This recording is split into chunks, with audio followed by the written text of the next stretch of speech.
I don't want you to worry about uniqueness. I want you to worry about authenticity.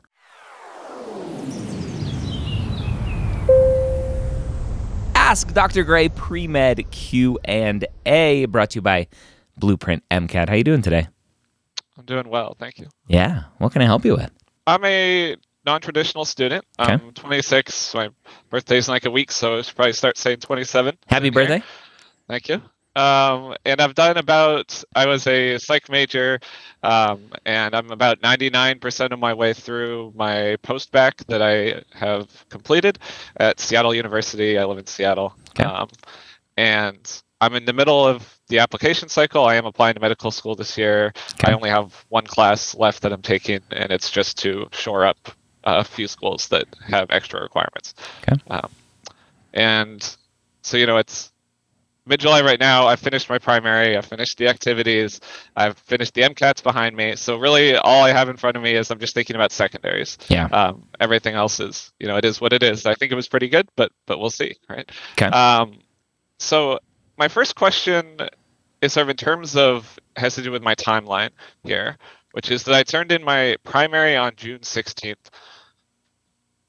So I expect it to be verified soon-ish here. Yep. They're going pretty slowly right now, but I've been chipping away at secondaries since that time. Okay. But you should have started receiving secondaries as well. I haven't been verified yet. Yeah, you don't need to be verified to start getting secondaries. You haven't gotten any secondaries yet? You don't have to be verified to get secondaries? Nope. So the context, then the reason I haven't is because I only sent out to one school at the time. Okay. And I didn't send them transmit to more schools because at the time I didn't know my MCAT score. I took the MCAT on May 27th, so I didn't get my score until a week and a half ago. Okay. And so I wanted to wait to see that score to decide if I should continue with the cycle or if I wanted to wait a year. So I should add those schools probably now, although receiving the secondaries is only so helpful since I still have to write them. And this sort of gets to my question, actually, which is that I'm currently working on the secondaries. My goal is to apply to about 30 schools. I have my school list like 80% made. There's some flexibility there. Yeah. Does it make any sense to sort of stagger adding the schools? Because I know schools, some of them want you to finish them within a week or 2 weeks. Some of them don't seem, they tell us they don't really care. Mm-hmm. Does it make sense then, since I already know what the prompts are, to kind of stagger when I send in my primary to them, when I transmit it, so that I know I have those essays ready to go before I transmit?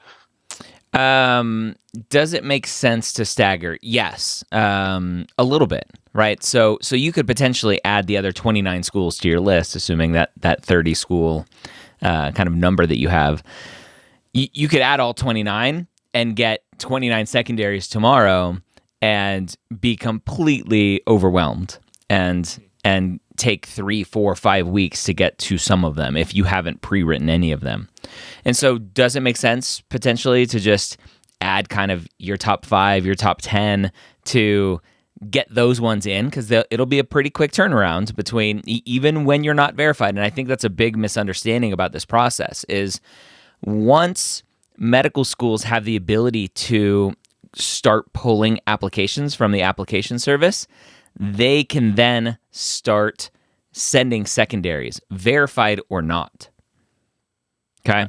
So once those schools, let's say you add 5 or 10 schools, tomorrow you could potentially get 8 secondaries. 2 of them are going to screen and they're waiting for something, whatever. But 8 of them are like, we don't care, we send it to everyone, and you may get 8 secondaries tomorrow. Can you turn around 8 secondary applications in 2 weeks comfortably? And if you can, great, do it. So yeah, I think that's a pretty logical way to think about kind of next steps and how many schools you should be adding kind of stepwise here. Okay. Yeah, I was thinking if my goal was the 30 schools, I would look at that, and I was thinking I'd break it into sets of 3, sort of sets of 10, right? Okay. And transmit to 10, turn in those 10, then do the next set, and just kind of so that way. Sure, I'm probably finishing up in a few in September, but those are the schools that I was perhaps least worried. Yeah, and probably not even September. I think you'd be surprised once you start to get like 5 or 10 secondary applications in. It's a lot of repetitive stuff, and you're kind of reusing stories and massaging old ones for new ones, and the turnaround time gets faster and faster. Typically, is what I see. Well, then let's get to maybe the more interesting questions, which has to do with those somewhat repetitive questions on secondaries. Because, like I said, I've been working on it, not full time, but I've been working on the secondaries, going to SDN or to, I think you have secondaries.com or something for the list of all the questions. Secondaryapps.com. Secondaryapps.com. Yeah. And those have been super helpful. So I have I think a somewhat typical question. If you Google this, you'll find a lot of people asking it. I'm a white male, and I also have had experiences that it kind of fit with that stereotype. I've had a relatively stable family background, middle class, and all that, and I went to university and I graduated. And when I'm writing about my diversity prompt, I guess first of all, just my understanding was that the way I should be thinking about it is just what are life experiences I might have that someone else who's going to be in the med school class might not have, right? Or outlooks. Okay. Can I stop you there? Yeah, absolutely. Yeah. So I think you started down the right path of like, it's not just the color of my skin, it's not just my ethnicity, it's my experiences. The part where I want you to stop is experiences that others may not have. This whole game is not what makes me unique. You may find some secondaries that try to specifically parse that. I hate those questions because truly there's nothing unique about you, right? Yeah. And I say that with all love and respect, right? You're not the wonderful little pretty snowflake that mommy says you are. I think too many students try to go through this process and think, okay, I have to be unique. I have to be unique. Everything that you've thought about has been done before, right? There's nothing that you're going to put on your application short of curing HIV, curing cancer, that an admin or an AdCom member is going to go, oh my gosh, look at this. I've never seen this before, right? So I don't want you to worry about uniqueness. I want you to worry about authenticity. What in your experience, your life experiences, do you think you can add to the class? And so I think that it's a very common secondary is like, what are you going to add to our class? Diversity. I think those are very similar questions that you can use the same answer for, especially as a cis white man, right? Here are my experiences. I was the captain of my tennis team. I was the whatever. I have this leadership experience. I have that leadership. Whatever experiences you have, skills, traits, experiences, what can you bring to the class? Leaving out that extra that someone else isn't going to bring. Gotcha. And I certainly wouldn't frame it that way in my writing. Yeah, but I don't want you to frame it that way in your writing, but I don't want you to think about it too, because that will hinder your ability to think about what to write about. And I'll give you the opposite. Just literally yesterday, as we're recording this, I gave feedback on a secondary essay to someone who is a racial and ethnic minority, and her diversity essay was basically, "Hey, I am a racial and ethnic minority," and I was like, and right, what is that going to add to the class? It's not just, ooh, look, the color of my skin is different, therefore I'm going to add to the diversity of the class. Okay, so it goes both ways. Cis white man, cis white woman, like traits, experiences, skills that you can bring to the class. If you are a racial and ethnic minority, then go deeper than that. What experiences do you have that you can bring to the class because of that? Gotcha. And so I guess based on the way you were talking about it there, this is a more general question about those. Do you feel some of the essays seem to be very focused on sort of a single attribute or a single experience, and they're like, this is the diversity, the thing that I'm going to talk about, versus sort of a collection of a few different things, right? Because you mentioned like maybe I did this and that, right? And these are what I think I bring to the table. Mm-hmm. And that's multiple things. Often the character limits are fairly short on these, so you wouldn't be able to go very in depth on each of those if you were to go that direction. So for instance, I'll make it personal for me. Thoughts I've had are so I was a psych major, but beyond that, I have an interest in mental health. The ways that that's played out in my life has been being the psych major and then I did some research for with trauma stuff with children while I was in undergrad, and I found that to be really rewarding. And then since then, I've been volunteering at a crisis line since I decided to go down the med school sort of path, and that's also been one of my favorite activities. I really love it. And, I'm interested in psychiatry and all this. Yep. Does that sound like a reasonable thing? I know there's a lot of psych majors, right? Yeah. That's so not again, unique. it doesn't matter about uniqueness. But that's something that outside of medicine, right? Yeah. That's something that I'm passionate about. So yeah. So I'll give you two answers. The first answer is tell the story in the best way possible that you can, right? To whatever your truth is. And if that is what you got, then tell it. My general stance for the majority of these questions is stay away from academic stuff and stay away from medical stuff, experiences and examples. So just talking about majors, it's a very common thing that students love to talk about is, well, I'm a economics major and therefore I think differently, blah, blah, blah, blah, blah, right? Super common angle that students take. And I generally go to, I don't care what you studied, right? If you were an economist for 10 years and now you're coming back into medicine, now you have those life experiences as an economist. But basically what you're saying is, I read a different textbook, therefore I think different, right? Classroom experience is not real world experience that translates well into, look at how different I am. Look at all of these ways that I think differently. So that's my general stance. Stay away from academic examples in these types of secondary essays. So think about high school. I mentioned, right, the captain of the tennis team or whatever, right? Think of athletics. Think of family dynamics. Think of something outside of academics and medical examples that you can draw upon as best you can. Those are typically the stories, the examples that work the strongest, because they're not super generic. Ooh, I read a different textbook because of my major. Or, ooh, look at me. I'm going to show you how I already act like a doctor in a medical environment to kind of show off and show you that I'm ready for this, which is the typical angle that students go for. Gotcha.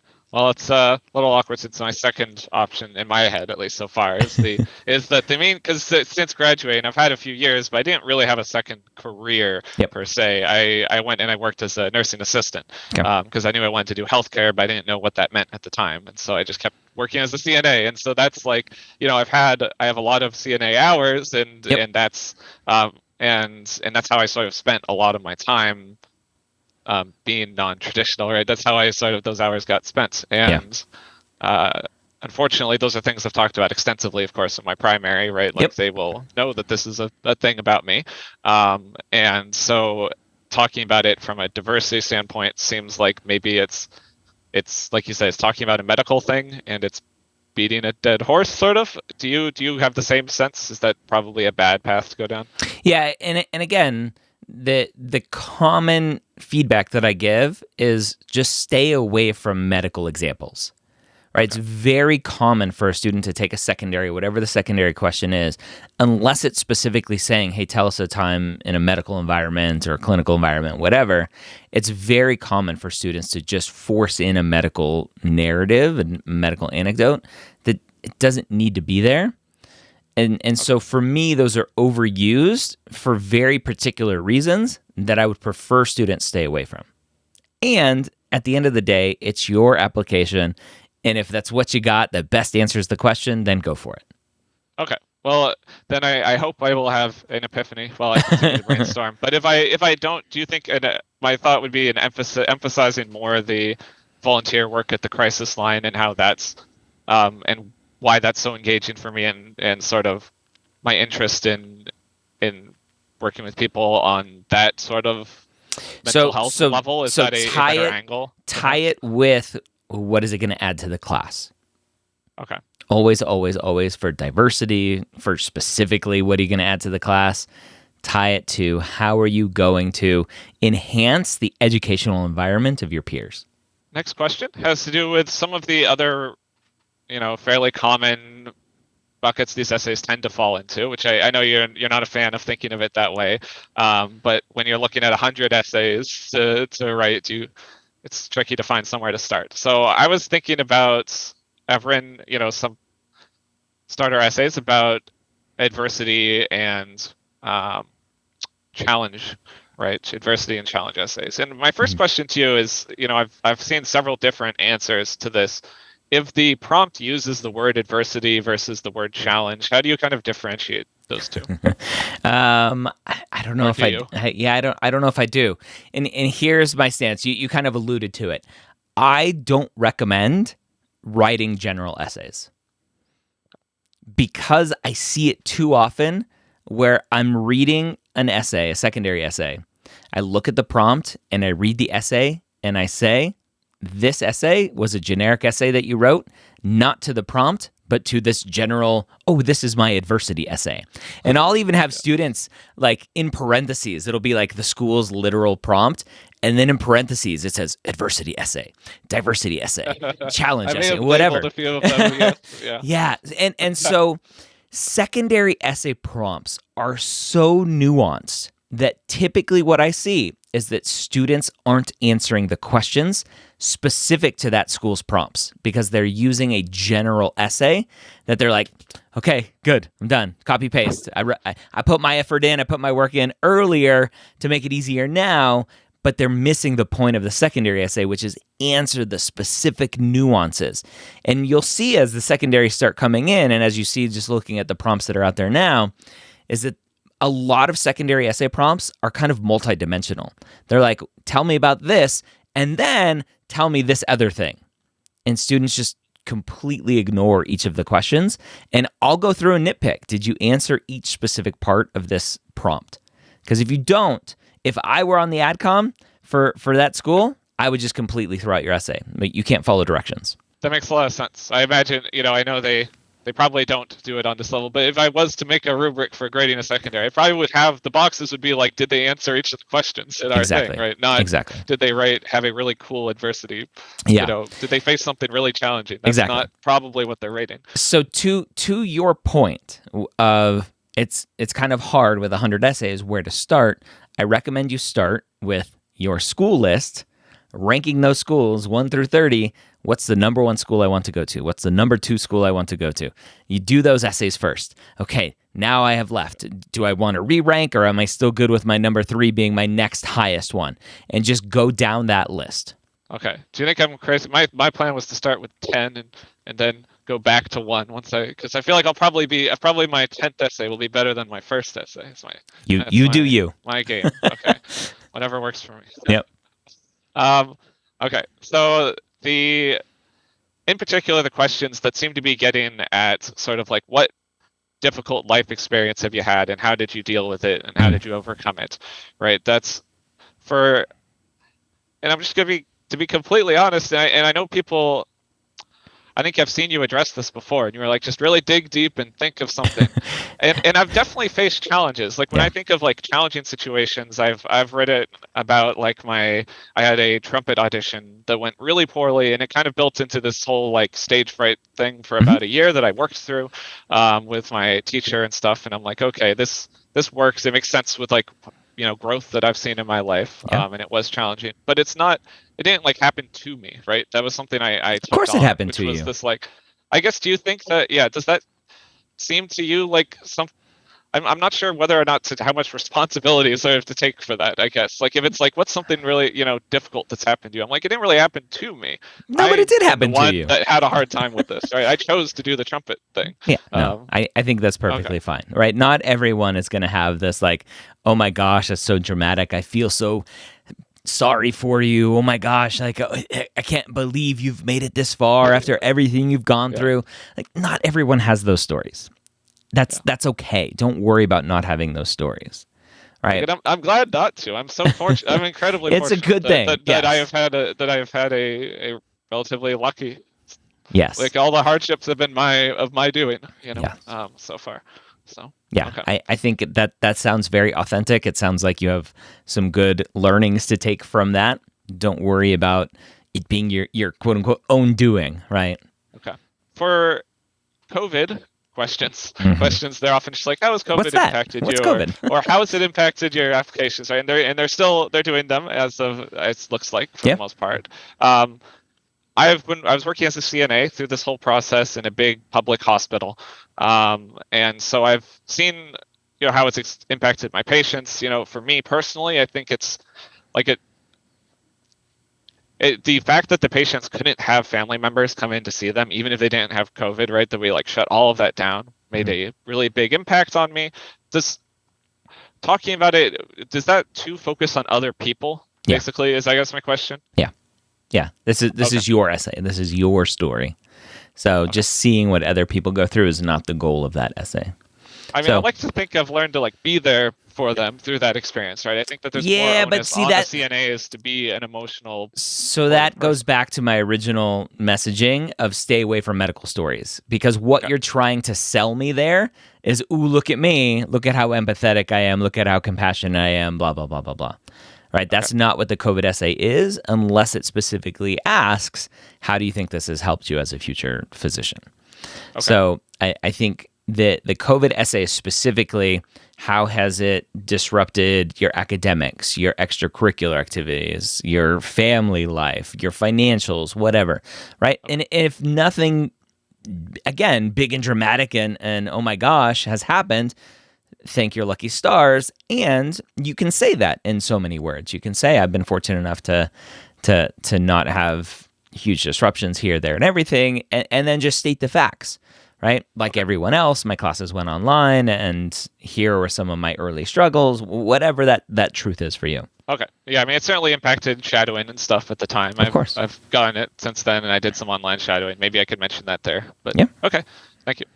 I think that's we hit all the big questions I had. It was really helpful. I appreciate it. Awesome. Well, fingers crossed, your application gets verified here soon with no big hiccups. They don't have to send it back to you. And start adding those schools, and you'll get secondaries back pretty quickly. So from here on out, it's writing, and fingers crossed you get lots of interview invites in the future. So how did you study for the MCAT? Yeah, so the MCAT ended up going really well for me. And I studied for it I think one blueprint was actually my first test that I took, but I didn't use other outside things other than UWorld and Anki. I think finding an Anki deck that works for you, sticking with it, gets the memory part down, and then it's just application for a while, figuring out where your weaknesses are and spending your time on those. So that's what I did. And we'll have to see in the YouTube comments or emails or social media that I get if it's Anki or what I think it's Anki.